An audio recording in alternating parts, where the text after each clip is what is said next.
Welcome, in front of me is an HTC Desire 20 Pro, and today I'll show you how to copy contacts from a SIM card to the device.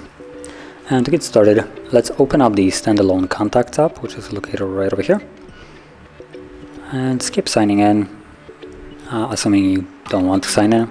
So once you're in the contacts app, tap on the three bars and go to settings, where at the bottom you should see import option, and what you want to select is import from SIM card. Tap on OK, and this will take you to the location where you have all the SIM contacts, with all of them being selected by default. So what you want to do is now deselect the contacts that you might not want.